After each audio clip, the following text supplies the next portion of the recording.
محمود غزنوی جو بہت بڑا بادشاہ گزرا ہے، بہت بڑا سلطان گزرا ہے، اور میں نے پڑھا ہے کہ سب سے پہلے جس شخص نے اپنے لیے سلطان کا لفظ استعمال کیا وہ سلطان محمود غزنوی ہے۔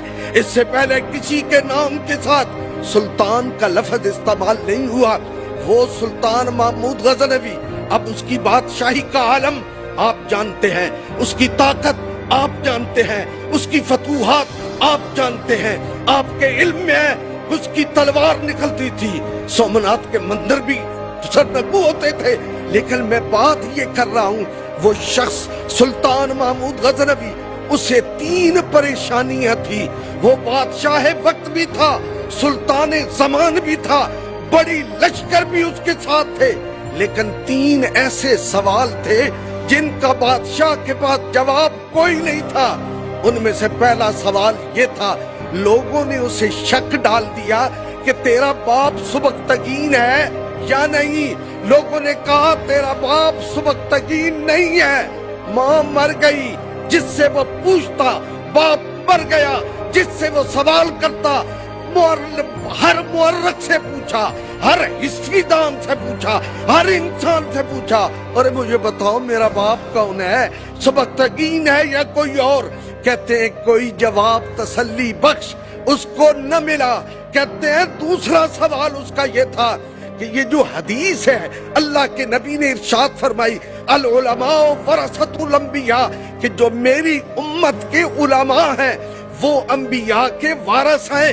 وہ انبیاء جو ہیں وہ کیا چھوڑتے ہیں؟ وہ درہم و دنانیر نہیں چھوڑتے، وہ علم چھوڑتے ہیں، وہ بلندی چھوڑتے ہیں۔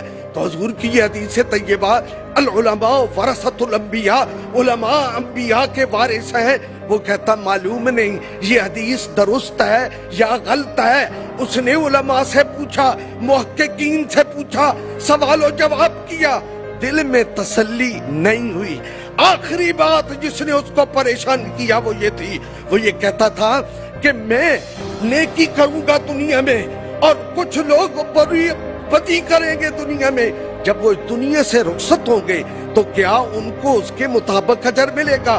نیکی والے کو جنت ملے گی، برائی والے کو دوزخ ملے گی؟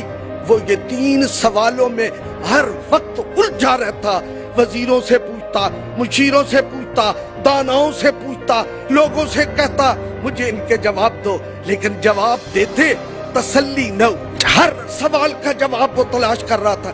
کہتے ہیں بادشاہ ایک دن رات کو اپنے محل کی چھت کے اوپر ٹہل رہا تھا، کبھی دائیں کبھی بائیں، کہ میرا لشکر میرے کام نہیں آ رہا، میری دولت میرے کام نہیں آ رہی، میرا خزانہ میرے کام نہیں آ رہا، میں اس قلق کو کیسے دور کروں، اس تکلیف کا کیسے مداوع کروں، اپنے باپ کی شناخت کہاں سے پوچھوں؟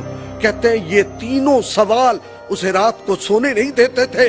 اپنے گھر کی چھت کے اوپر وہ ٹہل رہا تھا، دیکھتا ہے کہ پڑوس میں جو مسجد ہے اس مسجد سے ایک بچہ نکلتا ہے، طالب علم نکلتا ہے، اور اس مسجد کا کمرہ حجرہ جس میں وہ بچہ رہتا ہے اس میں تاریکی ہے، ہاتھ اس کتاب اس میں بغل میں پکڑی ہوئی ہے، باہر نکلتا ہے، سامنے کے محل کی کھڑکی سے روشنی چھن چھن کے باہر پڑ رہی ہے، اور وہ طالب علم اپنی کتاب کھولتا ہے، 2 سطریں یاد کرتا ہے، پھر لوٹ کے اپنی مسجد کے حجرے میں چلا جاتا ہے۔ کہتے ہیں پھر وہ تھوڑی دیر کے بعد بادشاہ نے دیکھا، چند لمحوں کے گزرے، پھر وہ نکلا، پھر کتاب کھولی، پھر 2 سطریں یاد کی، پھر واپس مڑ گیا، پھر بادشاہ نے دیکھا، ابھی کچھ وقت نہیں گزرا تھا، وہ طالب علم پھر نکلا، پھر اس روشنی میں جا کے کتاب کو کھولا، پھر اس کو دیکھا پڑھا، پھر واپس لوٹ گیا۔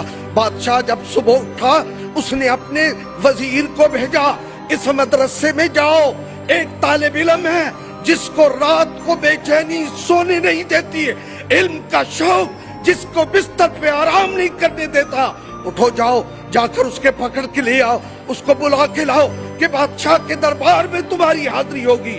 کہتے ہیں وہ بادشاہ کے دربار میں طالب علم بادشاہ کے سامنے کھڑا ہوا، اس نے پوچھا کیا ماجرا ہے، آج رات تمہیں آرام نہیں آیا؟ آج ساری رات جاگتا رہا، ہر 10-15 منٹ کے بعد کتاب لیتا